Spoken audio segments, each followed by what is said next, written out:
Hello and welcome to OxPod, conversations with students at the University of Oxford. You're tuning in to episode number 6. Today we've got Tom on the podcast. Tom is an exchange student, visiting student, doing medicine, studying surgery.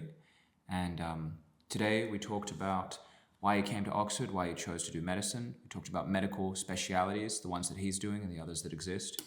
We talked about how Tom made it to Oxford and the unique path that he sort of created.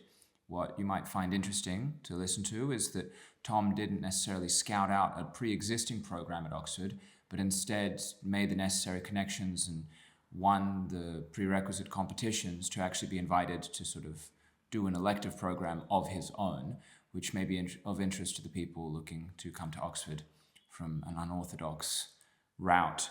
We talked about self-confidence. We talked about the importance of challenges, both in the sporting world, the academic world, and also we talked about habits and how to avoid falling into the modern pitfalls like pornography or letting yourself crumble in other aspects of life. And lastly, we tied it all into psychology as ever, dopamine, variable reward ratios, a bit of Skinnerian instrumental learning. So all of the highlights of a typical OxPod, a little bit of goofiness along the way, a little bit of information for those looking to study at Oxford, and as always, a conversation with a student at the University of Oxford.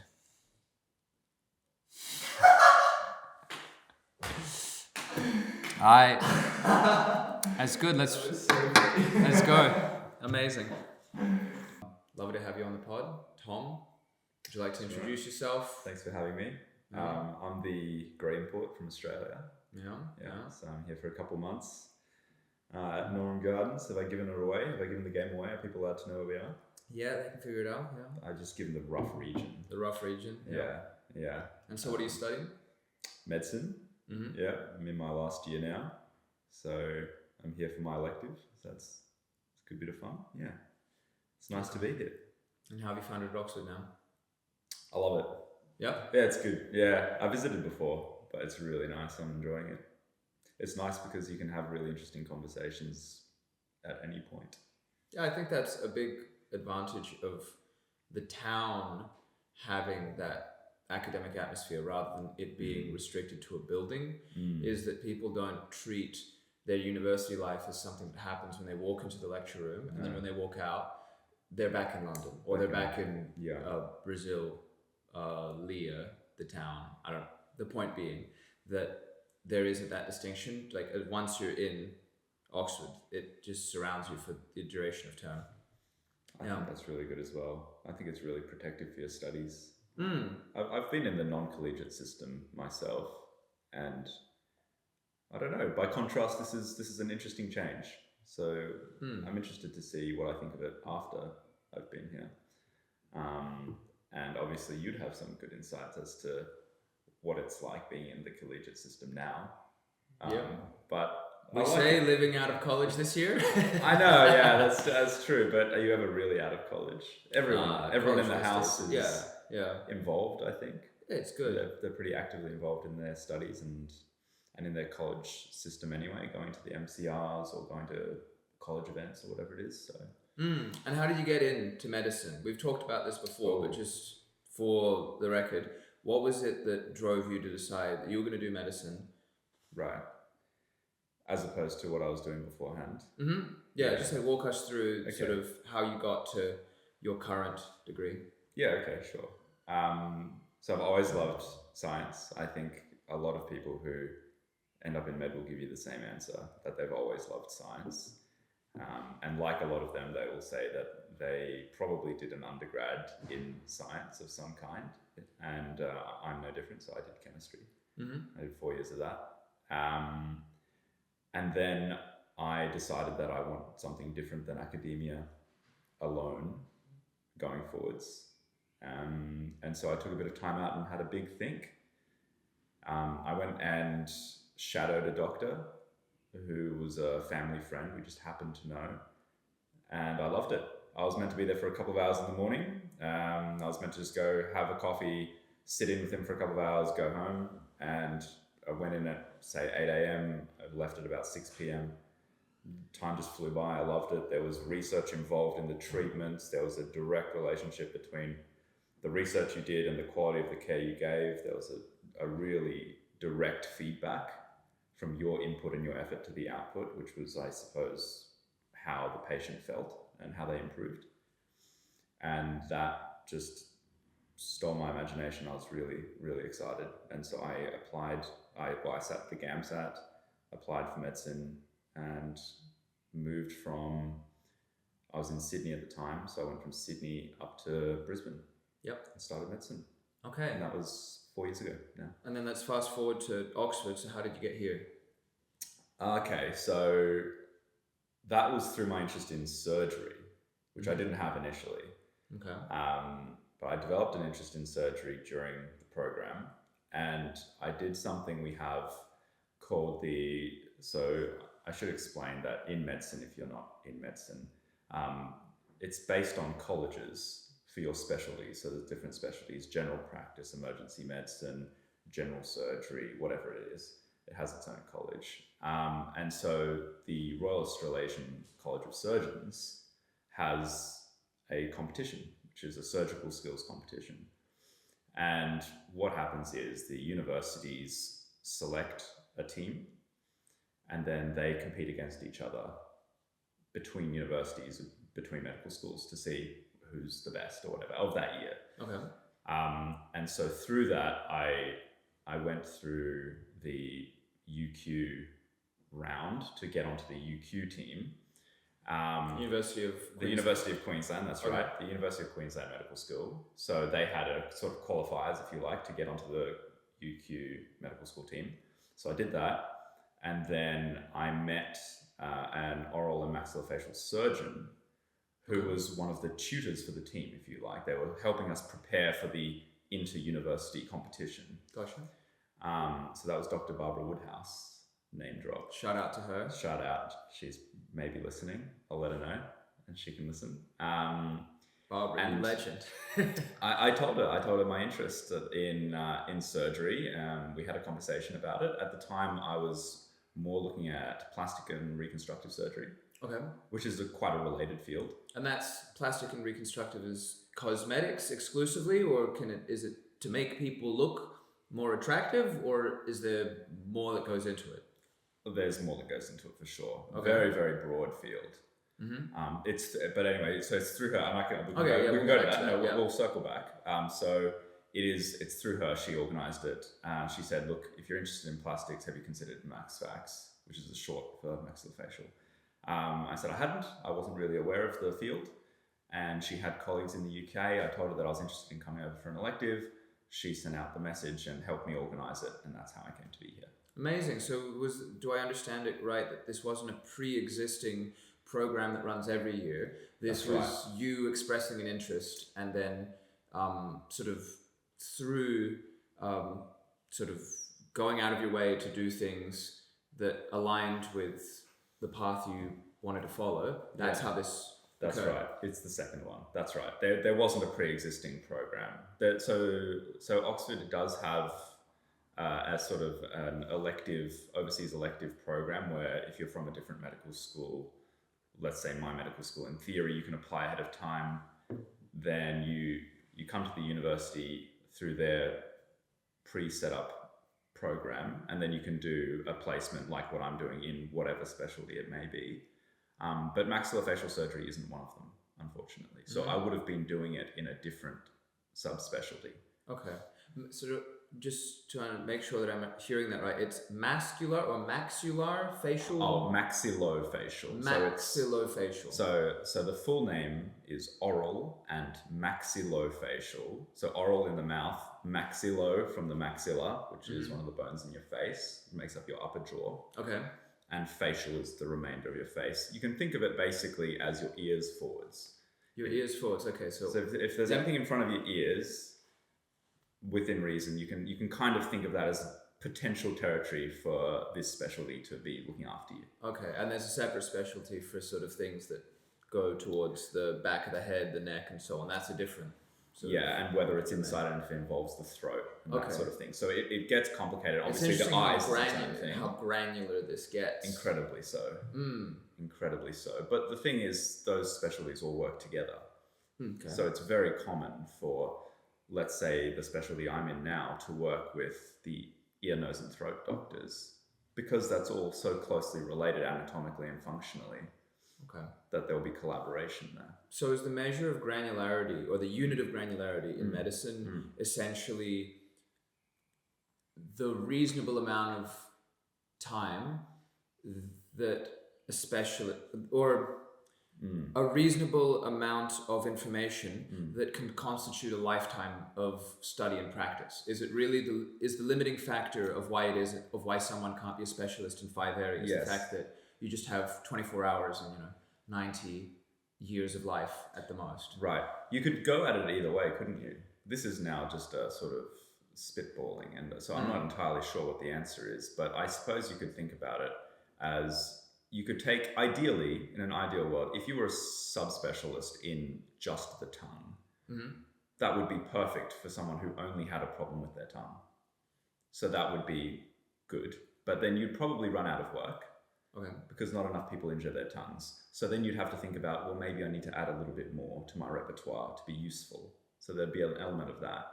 Then there's also a sort of an inverse relationship between your utility in an anatomical region and how granular you become. So if you only know about the tongue, you're not particularly useful in someone who has an injury to their face, because they might have an injury that involves the tongue, but it will probably also involve their teeth, just because that's the area that it's in. So it'll involve their teeth, it might involve their salivary glands, it might involve the hypoglossal nerve, it might involve any number of structures in the region.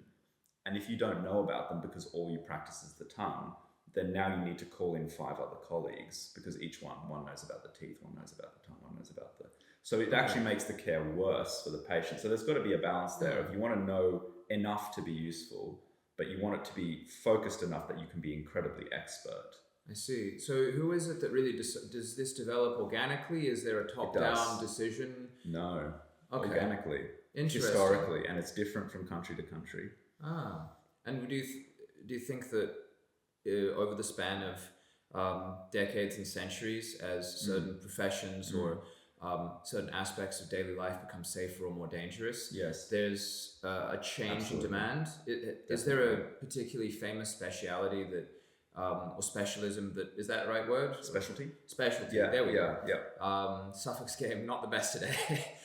Is there a particular specialty that sort of died out or just merged into a broader field? Not died out, but there's a really interesting evolving one now, which you could talk about, is cardiology as opposed to cardiothoracic surgery. That's an interesting field.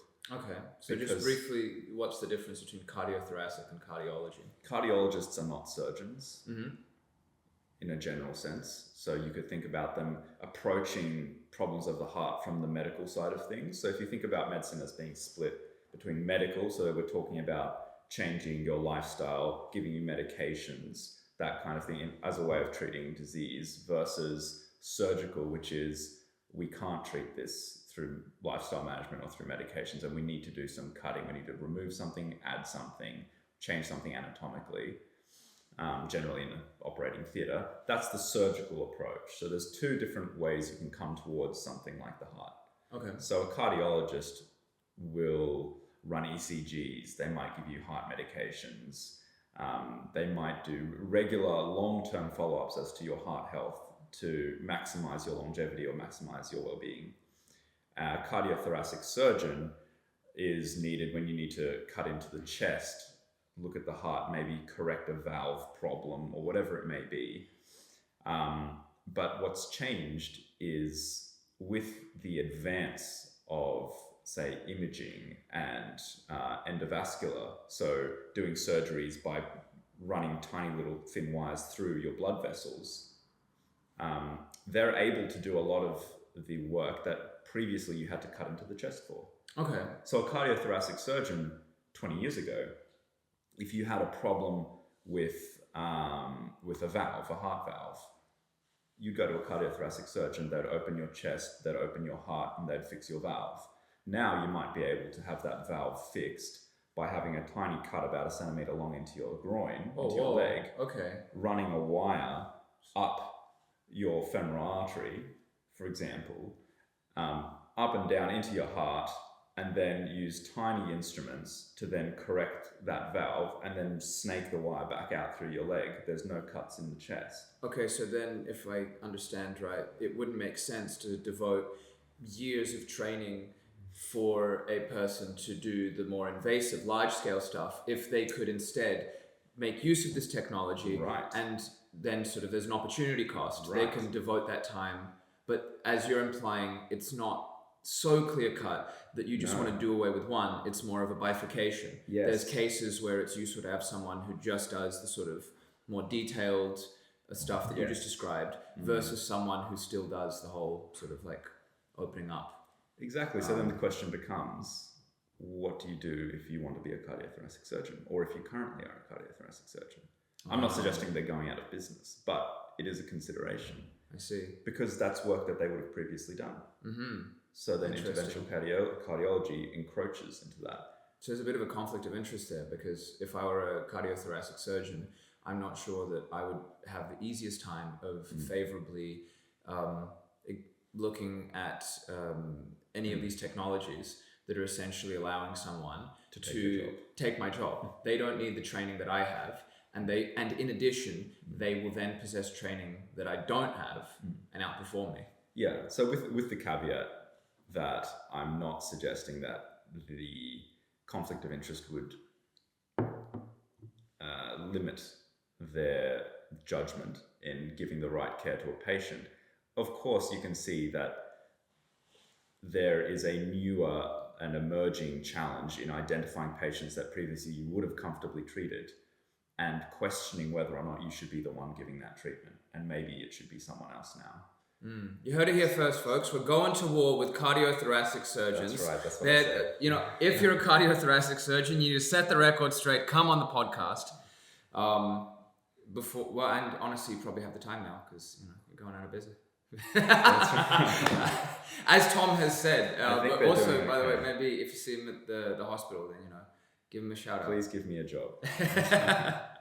Interesting. This is perhaps the most medical episode we've done so far. I like this. Yeah, we've gone into material science before, but now we've gone into stuff that actually saves lives. I'll try and keep it relatable. But no, yes. I like this. I've been learning. It's good for the patient. Sometimes it happens at Oxford.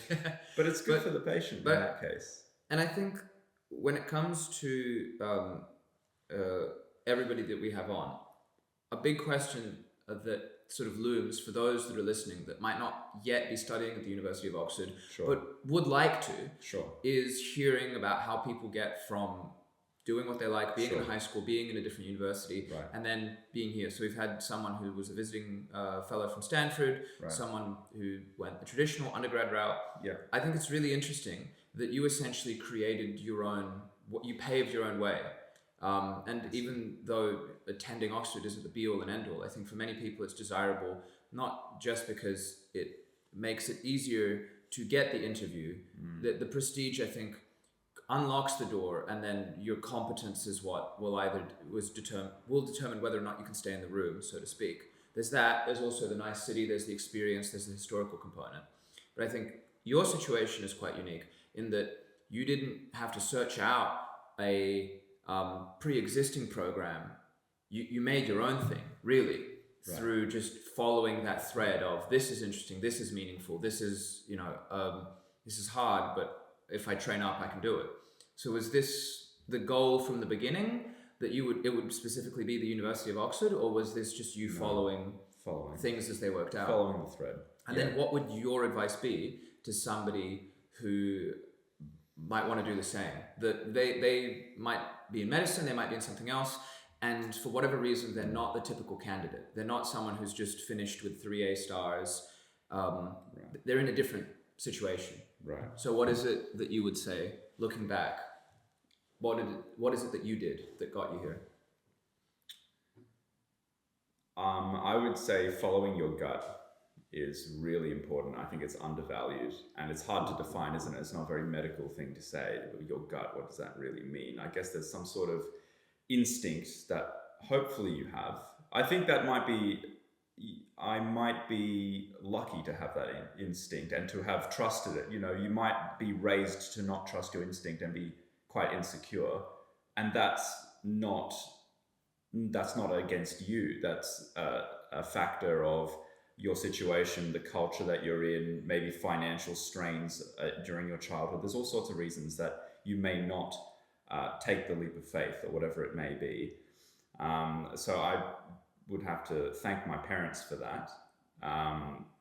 But generally speaking, if I have quite a strong feeling that I need to be somewhere else or I need to be pursuing something, I will pursue that vigorously. And so if you genuinely have a passion, maybe I'll speak to that subset of people. If you genuinely have a passion you want to follow, and that passion leads you here, then you should follow that.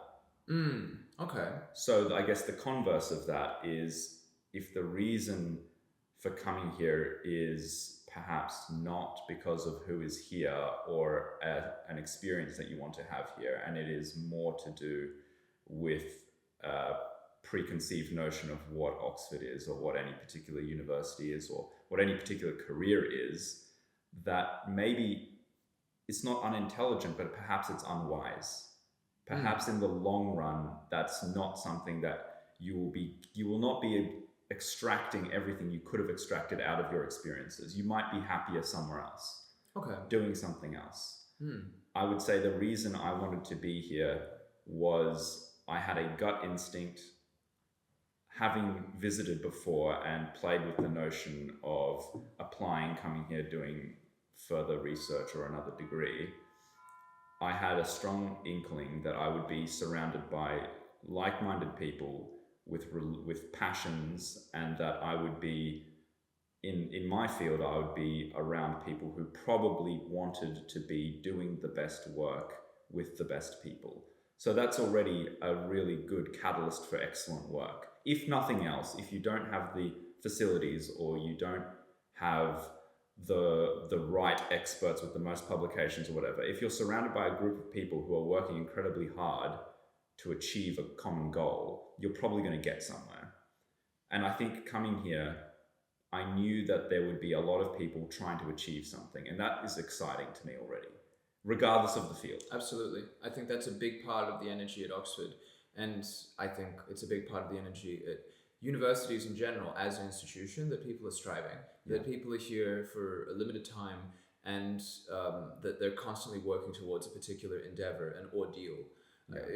Famously, Oxford has, in many of its undergraduate degrees, one exam after your first year that's pass-fail. It goes on your transcript, but it doesn't count towards your degree. And then one exam at the end. Right. And that decides 100%.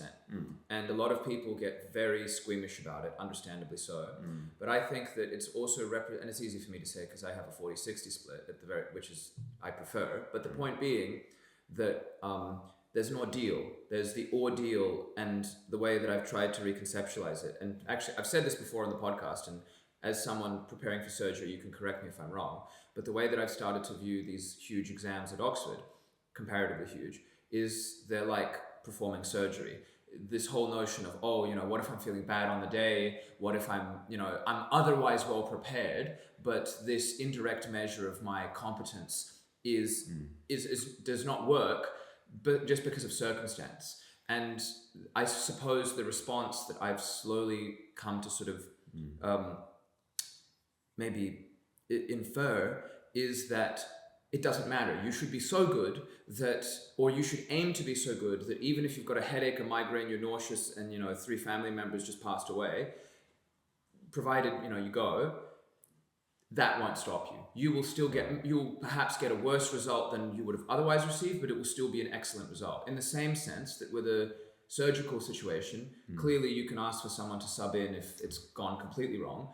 But on the day, you need to perform regardless of circumstance. And that's why you need to train to a level where there won't be a second go. There won't be a retake. This patient is here right now. They need your help. and Yeah. you need to be at that level of excellence where it's not it's not like oh, I got lucky.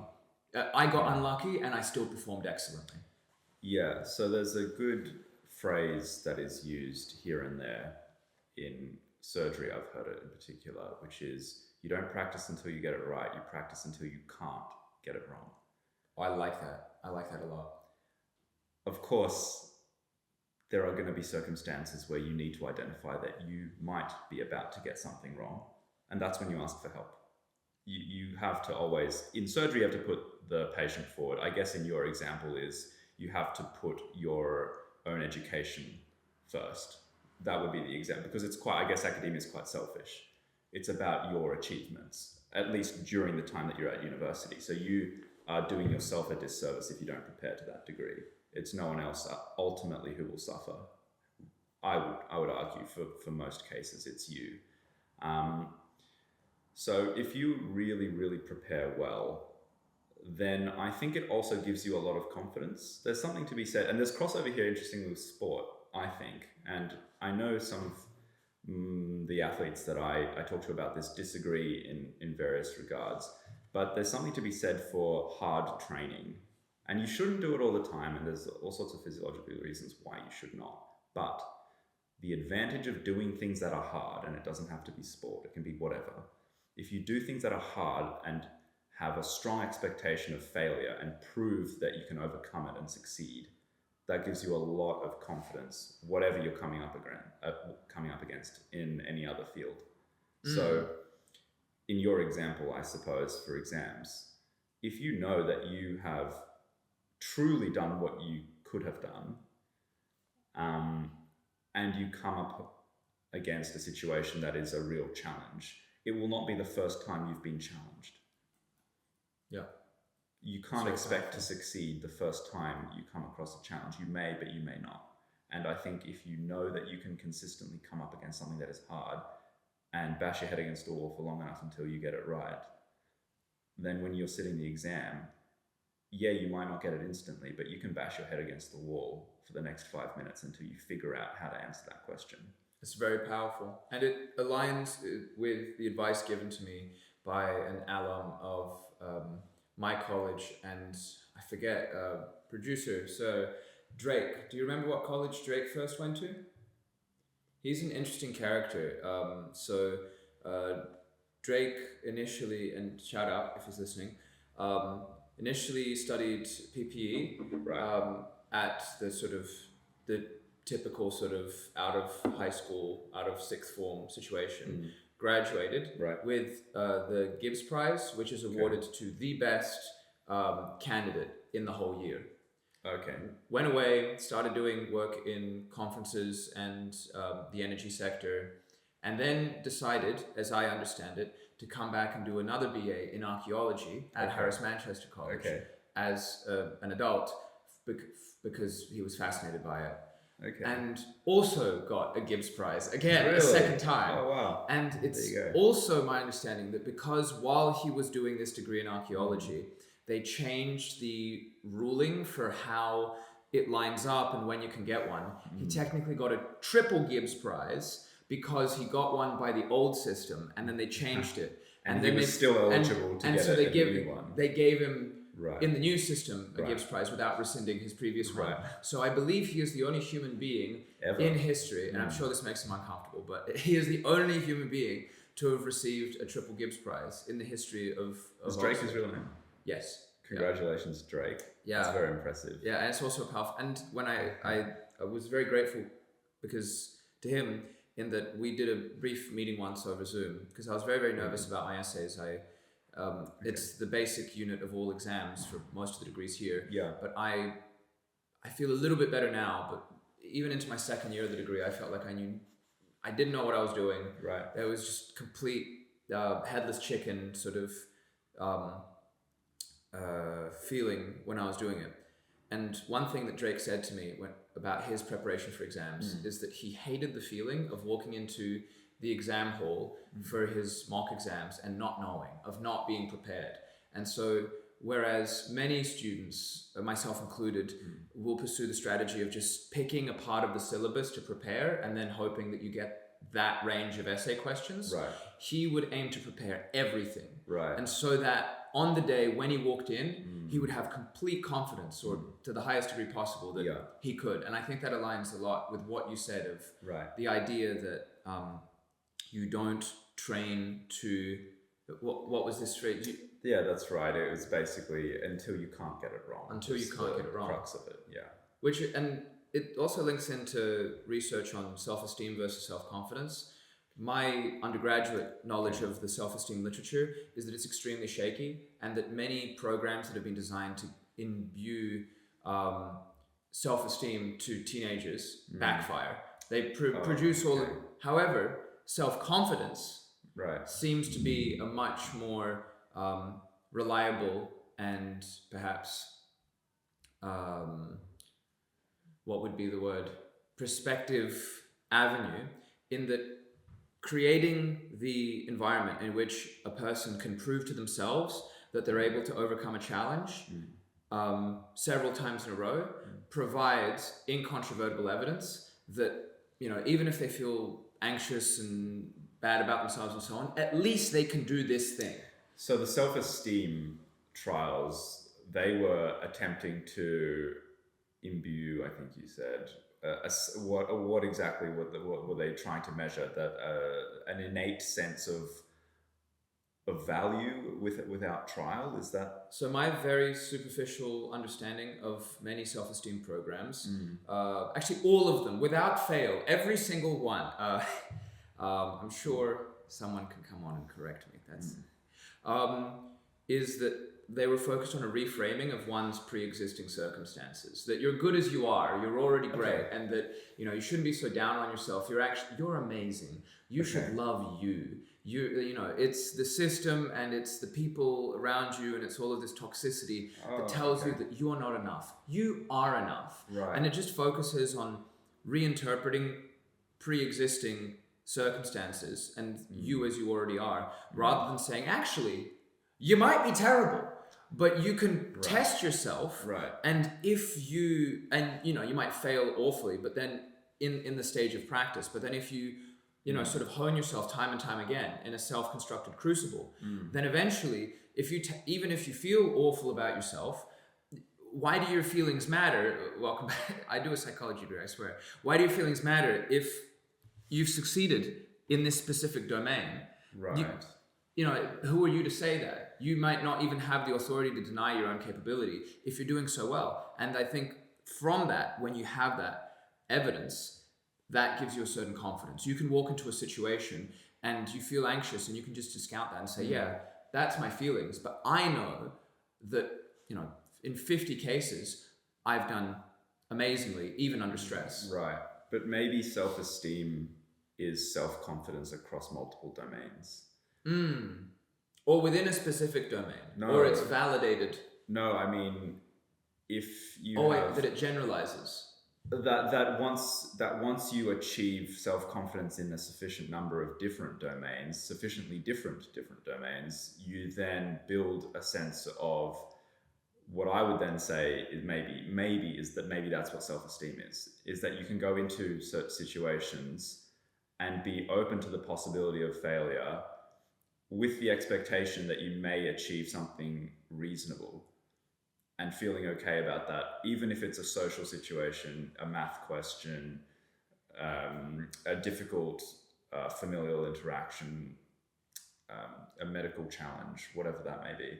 Maybe that's what self-esteem is. So if you think about someone who has low self-esteem, and this isn't medicine, this isn't what we've learned, I would say through coursework, but because it's all semantics, isn't it? But if you say it's factual knowledge, go on. Right, yeah. If someone has low self-esteem, what does that really mean in common usage? It seems to me it paints a picture of someone who is very unsure of themselves across multiple domains. You ask them if they want to come and try rowing, and they will probably not want to for fear of failure, and not even just failure, but ridicule for how poor their performance is. Maybe something like that. And then that would also then be true for a social interaction. It would also be true for them cooking their own dinner.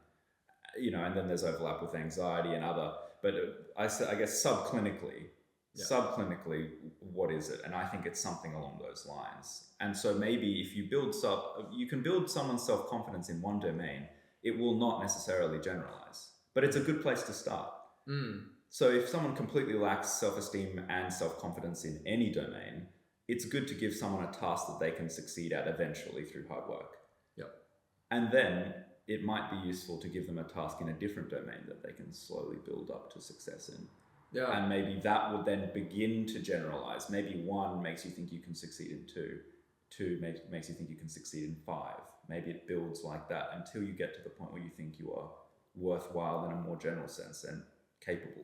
And that, I think, hooks into the now common practice of cognitive behavioral therapy, when what you described in relation to having that underlying belief would be what we call a core belief in CBT, that then drives these negative attitudes and these negative thought patterns. It's sort of just like that Pixar movie in the 2010s of Inside Out. All those were core memories, but it's a similar principle that you have this fundamental axiom that lives inside of you, conceptually speaking, and drives additional thought processes in specific instances. And one way to target that is behaviorally, by taking the smallest taking a microcosmic situation and building it up from there.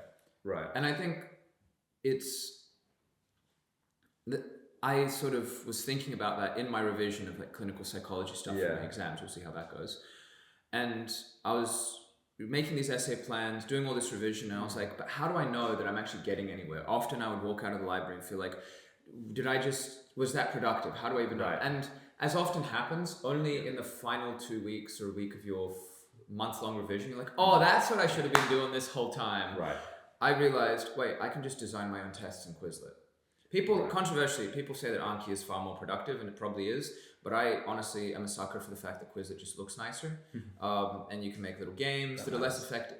But specific to your point about practice and being so good that you can fail, that you can't fail. Right. I think designing your own tests, designing your own questions, and then going over and over and over, and once you get them right, you make a slightly harder one.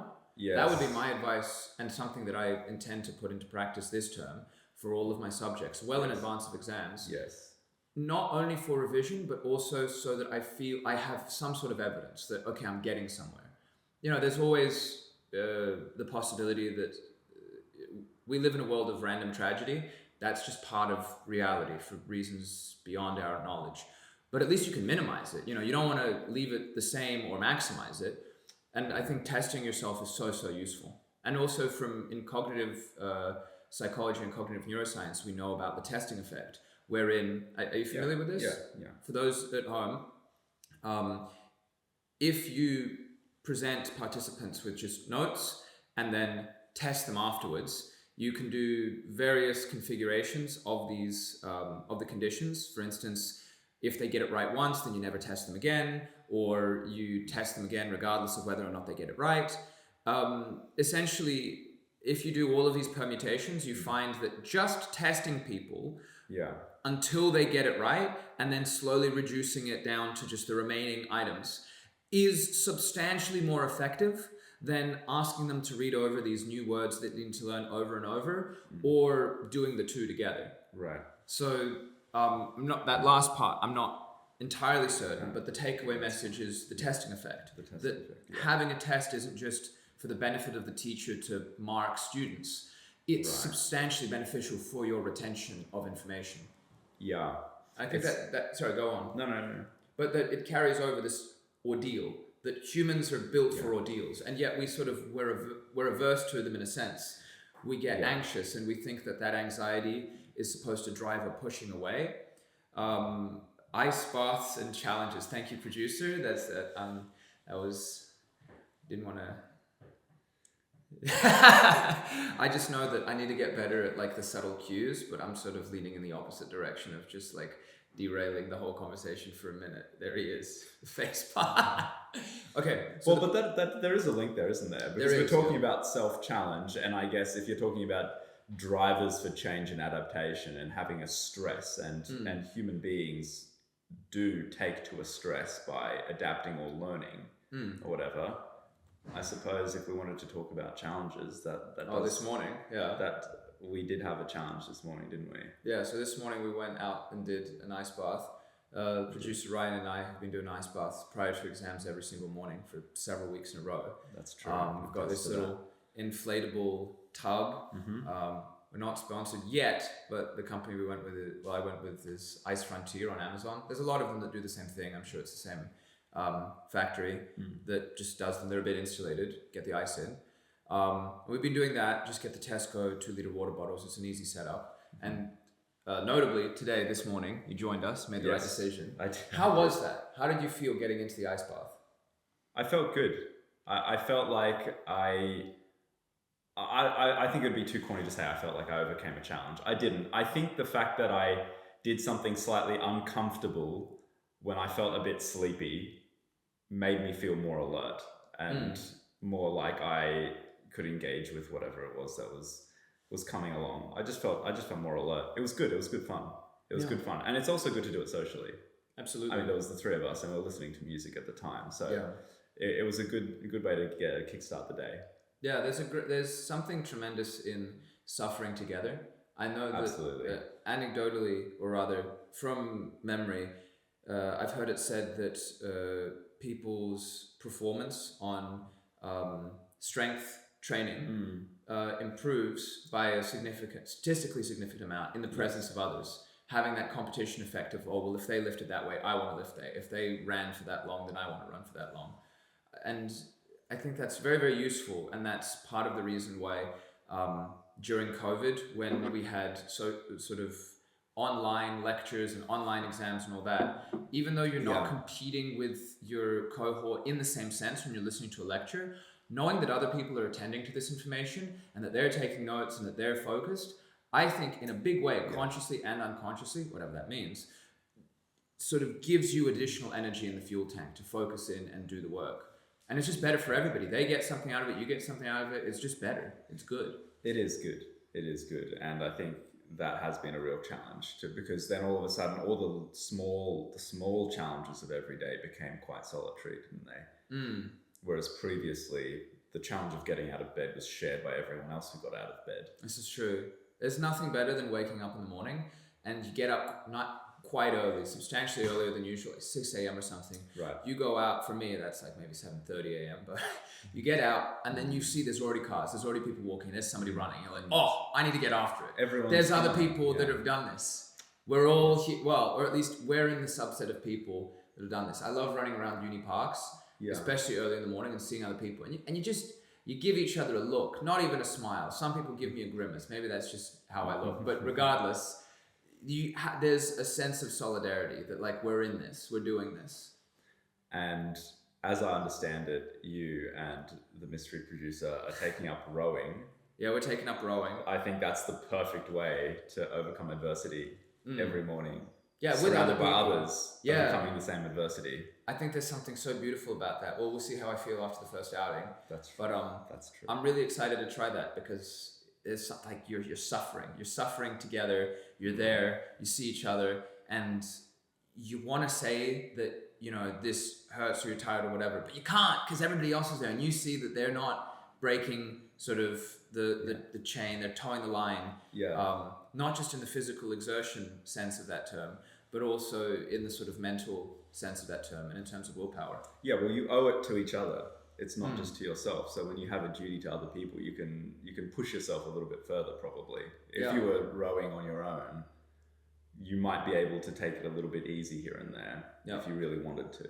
And no one would have to know and no one else would be harmed by it. Whereas if you're in a crew, it harms everyone. And you know that deep down. You know that if you take an easy stroke, that everyone else took a heavier one because of it. And hopefully, through your camaraderie, there will be enough pressure internally to not take that light stroke because you feel that you owe it to everyone else. So you've been rowing for quite a number of years, right?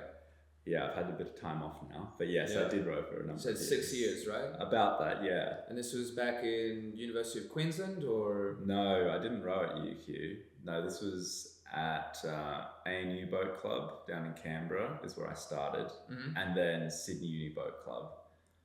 2019. That was the golden era of rowing for me. Yeah. Oh, 2019. So this was the a height of while ago COVID. now. Were you socially distanced in the rowing boat? How did that work? Well, no. 2020 was the start of COVID. I guess it would have been around.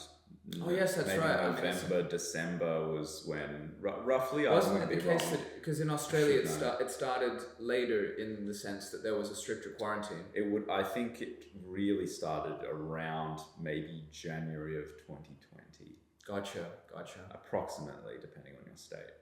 Somewhere around there. So 2019 was all clear. Yeah, I think Western Australia has just started hearing about this brand new thing called COVID. It was interesting to see how the different states dealt with it.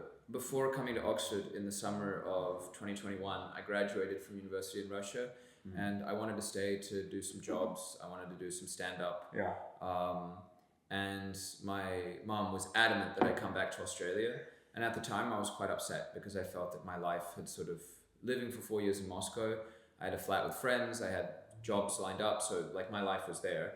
And I wasn't intending to stay in Perth longer than just sort of in transit back to Oxford or to Oxford. However, in light of the subsequent military action that followed, she might have been off by a few months, but it does stand that I was playing a dangerous game. I raise this point because I went to WA in Perth, Western Australia, and I had to stay in a hotel for 2 weeks. That was the policy at the time. Yeah. That was brutal. Right. And I think I made it brutal for myself because I felt that I was coming here because my parents sort of forced me to. They said, you have to do this. Right. I think if I had said, if I was going to Oxford, for instance, and I had to quarantine for 2 weeks, but it was, and because I thought of it as an involuntary thing that this is imposed on me, rather than saying, yes, I'll do this. You were a victim. Yeah, I adopted a victim mentality, and I think that really made it worse for me, but I got a good lesson out of that. That even if circumstances are forcing you to do this, I always had the option of just saying, I won't go, cancelling the plane ticket or whatever. But in my heart of hearts, I knew that wouldn't be the optimal, that wouldn't be putting my best foot forward. And so I think that was a big thing. And also realizing just how brutal it is.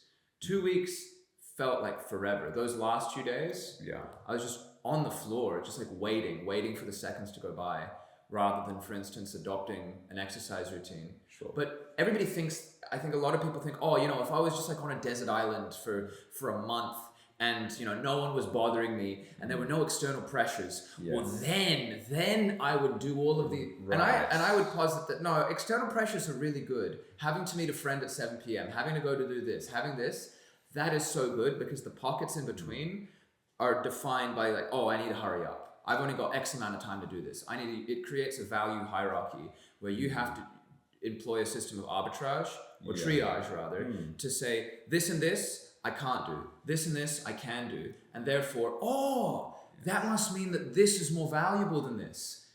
Right. Whereas when you're in this like gray porridge of just like no one cares what I do in this space, it's not productive. Right. At least for me, I think were I to know that that's coming, if someone would say you're gonna have to spend 2 weeks in a room again, I would probably train for it, like a sporting event. But for mentally, I would prepare for that. How would you do that? Having a very rigid exercise routine, and knowing that there it would be eroded at. In the same way that Ryan and I have done a lot of like fitness, and we've been doing the ice bath. Yes. And the idea being that once that stops being goal-directed behavior and it becomes habit-directed behavior, coming into term, it's going to withstand that constant sort of strain. Right. Whereas when you're in that straining situation, which is either, I think, a very high workload or the complete absence of a workload, they're very similar in that respect, that puts this sort of shearing force on all of your habits. Do you not think that you need a longer term goal to sustain the habit? Yes and no, because I think that the further away a goal becomes, the more abstract it becomes, and that has to be propped up with the scaffolding of increasingly more specific sort of goals. I think that, my plans for today will be quite literal of purchase this, do this, maybe work at this project. Right. But then, my plans 10 years into the future will be the kind of man that would be a good father, that would have a good career, that would provide for his family and his community. All of these things. Okay. They're not, if they're too heady and they're too sort of, what would be the word? They're not grippable in that sense. They have to be substantiated by smaller short-term goals. Right, but you could have a tangible short-term goal that sustained you through the term. I guess to me, to my mind, and maybe I'm wrong here, that has to sort of exist within an extended chain. So I have that highest goal of like the greatest possible good for the greatest number of people over the greatest number of time, just good with a capital G. Okay. And then from that, I try to derive, as corny as it sounds, I try to keep that sort of like the star at the top of the Christmas tree. I guess my question is, what's the star for doing something like ice baths or push-ups or a daily run? What will stop you when the morning comes, and it will come, when you have something on and you are underslept, underrested, and you can choose to miss a session, knowing that you're in that habit and with at least the belief in your mind that you will return to the session the subsequent day, what will keep you from missing that session? The reason I ask is because I find through sport, I always found it very easy to be consistent and not miss a session so long as there was a goal. Yeah. So the great thing about having a particular sport, which I find it's easier to motivate for, let's say, for example, it's rowing. The motivation for going to the gym is competing well at nationals in rowing that year. It's tangible, it's coming up, it's getting closer. And the reason for the weightlifting is to make the training in the rowing better so that you'll perform better. Whereas if the sport were the weightlifting in and of itself, unless the goal was a particular lift coming up in the future or a competition, I would find it very hard to motivate for the subsequent session. I could just skip it and return to a session in the future. Yeah, this is true. And I guess it becomes more tangible, or it becomes a more pressing issue when you have that strain, like you said. For instance, perhaps if I were preparing for a competition the day after a 2-week session of being locked in a room where you can't even open the window, then that would push me, or I would say, I feel miserable, this. But it's happening the day after, so I need to be prepared whether or not. And in a way that, whether or not I'm in the mood, and in a way that is it's a gift. It's a gift that you've committed. It's quite related to sobriety and the 12-step process, isn't it? If you think about it. Okay. With the tokens. I'm not familiar with it. Yeah. Okay, so there's the philosophy behind it, and there's numerous programs around, but the general concept is you get a token for every X period of time that you achieve sobriety for with no breaks. So you might get a gold coin if you make it 30 days, and then you get, I don't know, some other token with a different symbol. You might get a watch. It doesn't matter what the token is. The point is that you work towards a token, and the tokens are cumulative. And as soon as you break the chain of sobriety, you reset. So the goal is to achieve the subsequent token, or at least that's one of the markers. So you get a token for 30 days, a token for a year, a token for 5, a token for 10, whatever. So in the same way, I guess you could hold yourself to account by having a token system that you give yourself, or you could simply have a calendar where you visibly cross off days that you achieve your ice bath or your run. And then there's a visible reminder of failure if you were to miss one. And it's the knowledge that there will be that gap in the future that prevents you from missing the next morning session. You wake up, you see the calendar, it's a perfect record, and you know if you don't go, as long as you're honest with yourself and your system, that you will have to leave a day blank on your calendar. So have you found that a similar system, whether it's literally implemented or mentally implemented, does that work for you? Are you a streaks guy? For me, I find I have an app on my phone which counts up and then I reset it. Rather than my intervention is not, I did it. Right. It's, now I have to press this button to say that we're back to... And so then you make the absence of achieving whatever that rep is, the active thing. Yeah. Okay. That's an interesting way to look at it. No, for my instance, and I'm fine to go on record for this, this was more of an issue with porn. And I think that that's something, and a big issue with that particular problem is that it's casually done. but and it affects pretty much like every third person you see on the street, if not second or first. But unlike smoking, people, and I've done this in my stand-up routine, when you smoke, somebody smokes, and a friend might say, hey, have you thought of quitting? I saw you recently started. With porn, because it's tied to shame, and because honestly, I think it's a good tool because you don't want to think about most people sexually. And so it's good that at least in Western culture, in most cultures that I know of, it's something that's very private. That's a good tool. But I think that the porn industry has exploited that because it's like smoking that's hidden. Because it's something that people go to great lengths to hide that. And so for me, for instance, and there's other habits that are the inverse, where I want to promote that, like working out. Okay. But in both cases, I find that a counter is better, where rather than saying, today I didn't go into that, I actually, I don't touch that app, and it just has a little counter on my phone screen that says, it's been 15 days, it's been 26 days, and I look at that and I feel good. And I'm like, I'm on a roll. And then on my calendar, the only markings I have are bad days, and then I have this huge streak of like all the good days. And then I see that the bad days are decreasing in frequency. So it's the act of having to mark down. You have to take that moment, accept the self-inflicted shame or disappointment. 100%. Or 100%. disappointment. Shameful. Whatever. That's why people don't talk about it. I think, right. Even smoking is interesting that it's not as shameful. People might feel like they're doing themselves a disservice in terms of their lifespan, but they don't feel as ashamed until they've quit. No one would hide the fact that they're smoking unless they're living with their parents. It's almost a bit cool. Whereas porn never got to that point. There's no Marlboro cowboy jerking off on his horse with the Rocky Mountains in the background. You're saying it's never become acceptable for that to be out in the open. It's ubiquitous but unacceptable. It's ubiquitous but not talked about.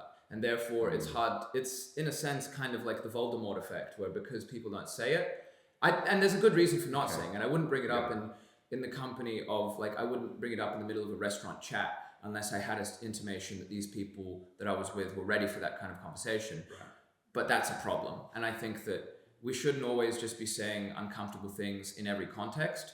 That's the wrong way to go about it. But there are points when it should be said, because every time it's said, that people aren't afraid to say Voldemort anymore, and it reduces that power. And then eventually people will be like, yeah, this is a problem and it's messed up and we should stop it and we should live healthy lives again.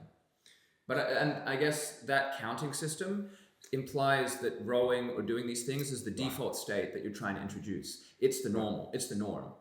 Right. And everything else is not going to the gym or watching porn are the deviation from the new. You're already a person that rows. Right. And maybe this is venturing into the same self-esteem woo-woo stuff that I criticized. Right. But, you can tell me what you think, but perhaps a better way to say it is, I'm already a rower. I'm already somebody who does an ice bath. Okay. And I'm betraying myself on the days that I deviate from what I am, or what I've decided that I now am. See, that's interesting, because then your default state is success. The striving towards the automatic is that you have rowed, or that you have lifted, that you have ice bathed, that you have not viewed pornography, whatever it may be. That the default is positive. Yeah. And then the active thing is negative. Yeah. Why do you think it's better for the active thing to be negative? And I think it makes it mentally going out of your way. That you're having to, you sort of have to get up and take an extra action. And for instance, for drugs, I'm not, I can't speak to this, but I think because I haven't done any stimulant drugs of abuse like heroin or that one isn't. Not the best example, but for instance, cocaine. I don't have to sit there before bed and think, I better not do cocaine. I don't have to expend willpower to say, I'm not going to do this. I just don't do it. It doesn't cross my mind. I would actually have to say, I would have to go out of my way to find that. It's an additional action that I have to take. So I think I'm trying to reframe it the same way, that if I business as usual is to do these things, and now I have to go out of my way to decide, I'm going to do this. And then I have to mark it down, and then this, and this, and this. And it's why do I want all that noise in my life? I can just keep on cruising. It's so interesting, because that behavior is in complete conflict with your theory of self-esteem, and Isn't it? I mean, yeah, it because isn't that whole testing. system, It isn't testing. Yeah. Well, because the whole premise of that theory is that the human mind relies upon positive reinforcement for a difficult behavior to prove to itself that it is capable. Yeah. And what you're doing is you're taking that away from yourself. It seems almost like it makes it harder for you to long-term succeed because you get no gratification from ongoing success. All you get is punishment for failure. Yeah, this is true. This is true. Whereas if every day it's not you gave yourself a very easy pat on the back for not necessarily easy, but if it is in fact your habit to row, it's not an active choice necessarily every day. You just do it. The alarm goes off, you get up, you go, you row, you come back, and that's your default. Then giving yourself a gold star for that is a really easy gold star, isn't it? Because it's the habit. But that gold star means something because you're telling yourself that you've succeeded that day already, and it's 8 a.m. and you've already had a success in that domain. But also more generally, you've had a success. I think the problem with that is that you attenuate to that reward eventually, or rather you habituate to it. And then temptations to not engage in a useful behavior or to engage in a counterproductive behavior retain their saliency. And if anything, they increase their salience over time. They're like demanding. Yeah. Whereas the reward, as you habituate to it and you're like, oh, that's such a big, it goes down. That's right. One way that I've heard Andrew Huberman suggests combating or increasing the salience of reward is to use a variable ratio reward pattern, like Skinner did with his rats. Sure. I've yet to go that far because it feels excessive, but I've honestly thought about asking the voice assistant on an Apple device to roll an 8-sided die, and then if it comes up as an 8, I'll have a chocolate or I'll do something. Oh, or I think you could go for a standard 6. Was it? You just want to make it. You want to make the peak outcome higher. I forget what was. So you could go for a 21-sided or whatever, and you get 20 chocolates or whatever. What was the variable? What was the probability that Skinner used? I looked up some of his papers and I couldn't tell you. For instance, but it's random. Yeah. And for whatever for various reasons, the reward circuitry of my professors will hate me for saying circuitry, but the reward-based learning mechanisms of the brain really get obsessed with variable ratio. Because you don't just become habituated and then it ceases to be a treat altogether. Yeah, there's an excitement. Like, will it? If you have a chocolate every morning for going rowing, then you don't care that you're having a chocolate because it's your default. Yeah, the dopamine response transfers to the initial predictor, and you get that. Oh, it's going to happen. Right, at as the opposed to if you stage. occasionally get 8 chocolates. Yeah, that's what. Sometimes you get 3. Then on the days you get 3, it's whatever. It's default. It's the same as if you had one every day. But on the days that you get 8, it's considered a bonus psychologically. And so the way that I meant it was that if I roll 1 to 7, I get nothing. If I get an 8, I get 1 chocolate. 8, you get 1. Okay. Yeah. Fine. So there's a random aspect. I see. I see what you're saying. On average, it will only. You could do it either way, but I see what you're saying. Either way, you habituate to something that is lesser.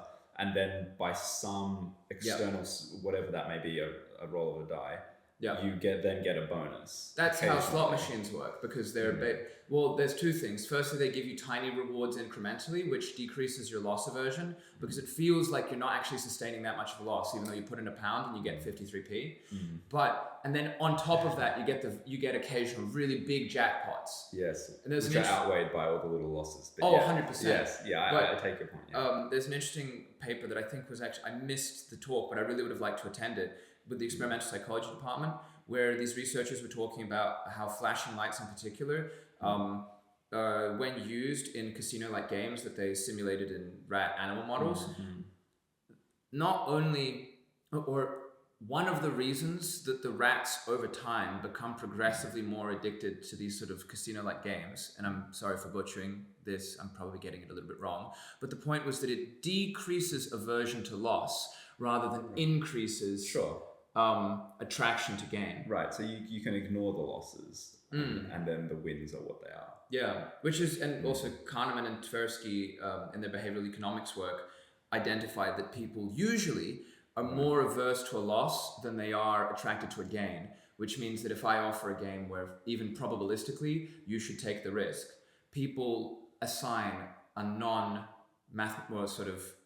an excessive weight to a loss. So if I say, You'll either win 50 or lose 50. The average there is a 0. Yeah. But if they're equal, but people will inflate that 50 to, for instance, an 80 or a 100. The loss. Yeah, or they the perceive it. They to inflate the probability on a loss. Right. So when you play we're with risk those averse. numbers, we're risk averse. By default. Although I think the personality trait of extroversion, I might be wrong. That one's delayed gratification. Was it openness or extroversion? Producer, fellow psychologist.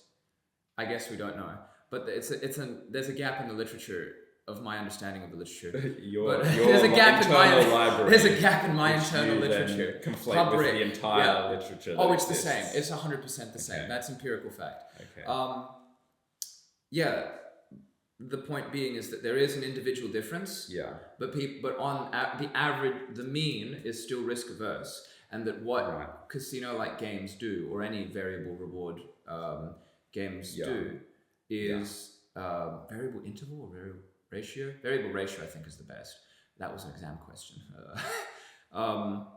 They condition you over time to stop considering that. And you stop learning about negative outcomes. And interestingly, children with psychopathy also have zero response to negative reinforcement. You can only, or so I've read, that in these institutions with often teenage boys, or just boys, I think there's a higher prevalence, when the security or the staff at these prisons or institutions are trying to alter their behavior, they have this token system like you described, where if you don't have any sort of behavioral disruptions, you get a TV and a PlayStation and so on. And if you do anything against the rules, you lose all of it. Okay.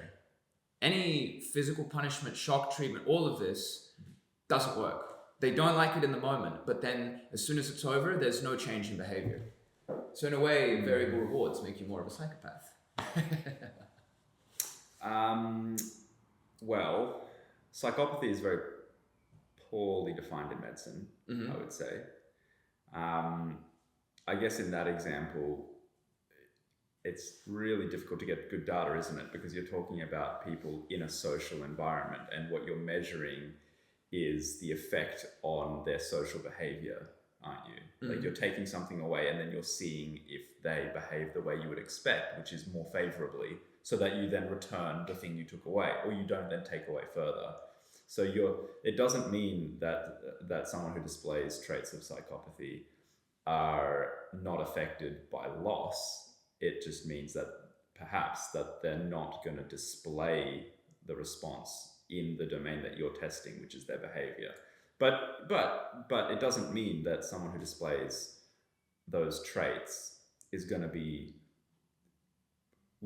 keen to lose their bed, for example.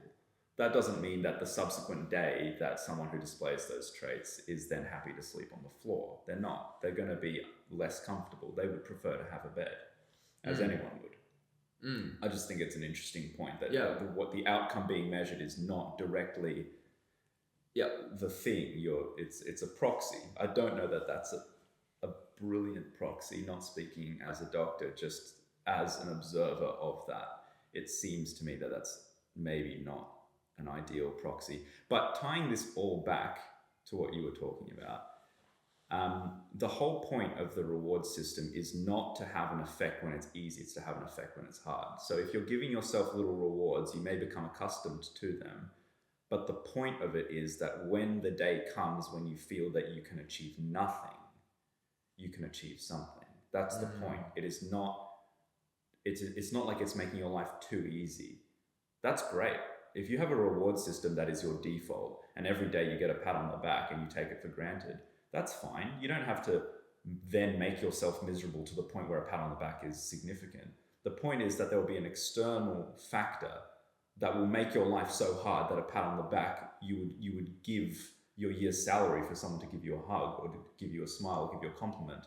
And you've created a system where you give yourself a compliment, you give yourself a hug on the day when there will be an external challenge and there won't be an external positive input. You have created it. That's the point of the system. It comes from within rather than... It comes from within. You have safety netted. You've protected against the scenario where there's an external negative stimulus, and there isn't a compensatory external positive stimulus. That's the point of the system. Would you say that that's perhaps analogous to cultivating willpower, or cultivating a willpower-like system, that you versus another person that hasn't undergone this self-imposed regimen, when faced with the same level of adversity, all other things equal, you'll outperform them, not because of the external factors, but because you're always carrying these factors within. You've got it as your own sort of arsenal that's always equipped.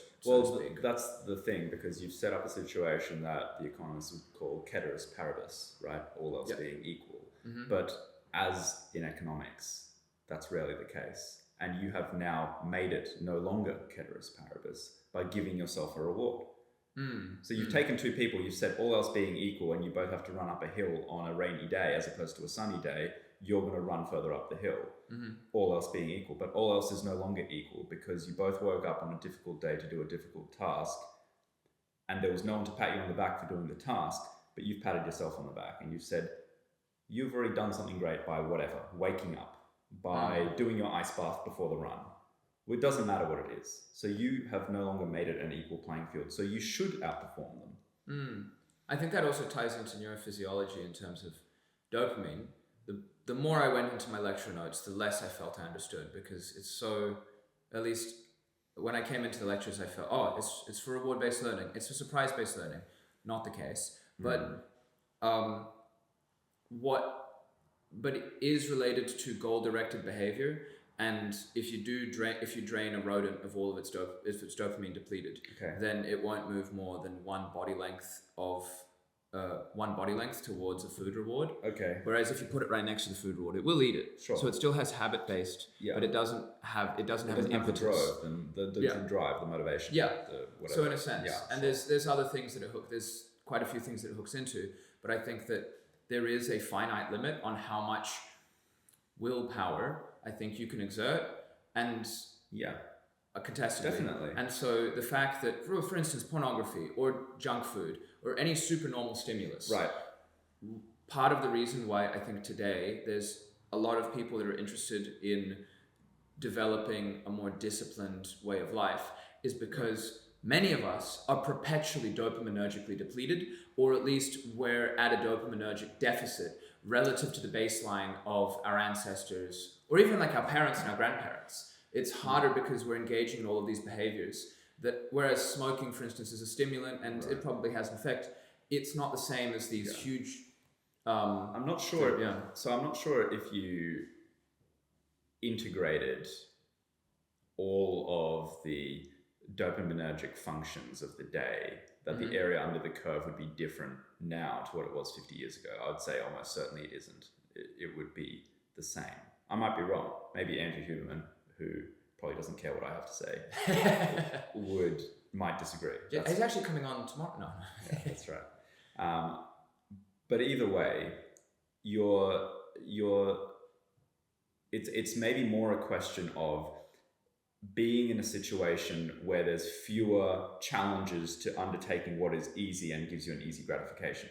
So if you say, let's say you have to wake up at 7 and you have to walk to school. I know this is the classic thing that says back in my day, right? I had to take the bus. I had to walk to school. I had to carry a heavy book. I had to go about this in a more time-consuming way just to get to school, do school, come back home, and then we had, let's say, sport. It was more normalized to do after school sport, or to do sport at lunch, or to do sport on the weekend, for example. Let's say that that's the case. Let's say there's something to it. Okay, fine.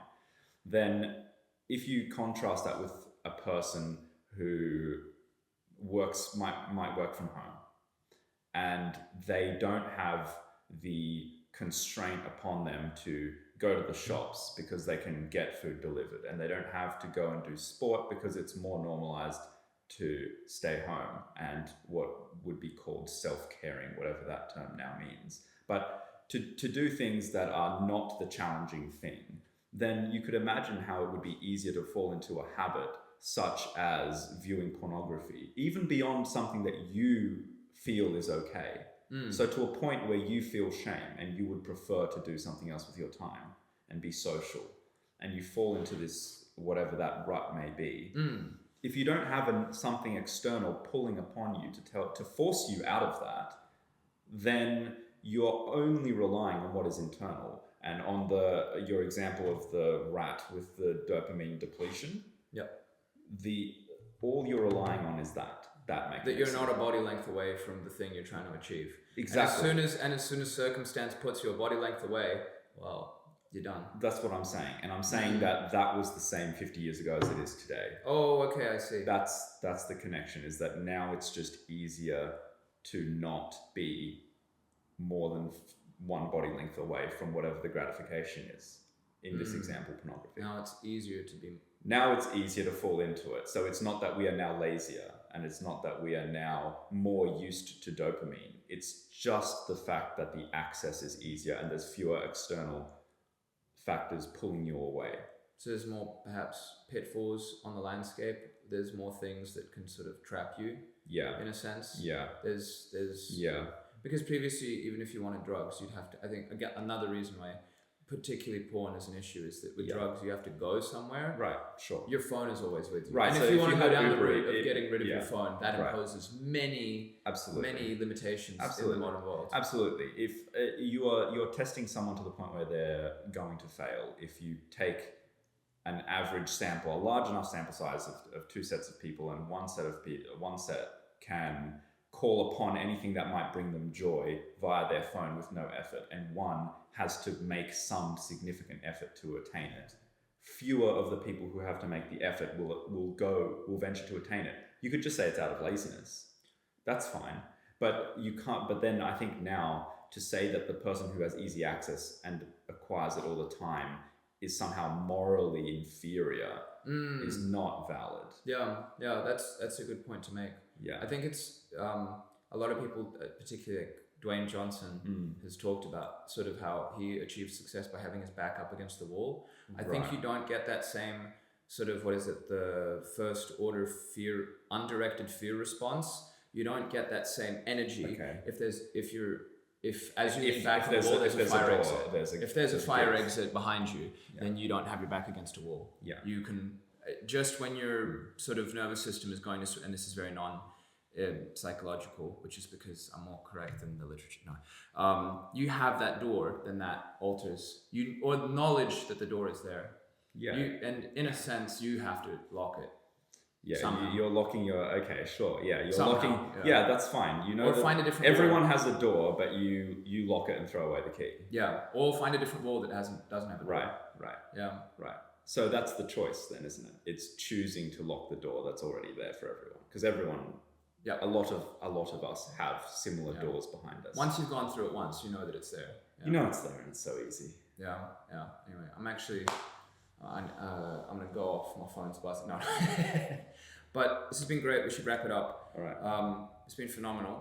Hope maybe we'll do another episode while we have the gift of Tom here in Oxford. The gift that keeps on giving. I'll be happy to. Yeah, it's phenomenal. Fun. Thank you so much for coming on. Thank you guys at home and gals at home for listening in and watching. Leave us some suggestions. That's right. For what you'd like to hear from us next. Thank you to our producer, Ryan, the mystery man. Thank you, Ryan. Take it easy, guys. Thank you, Rick. We'll see you soon. Pleasure. Amazing.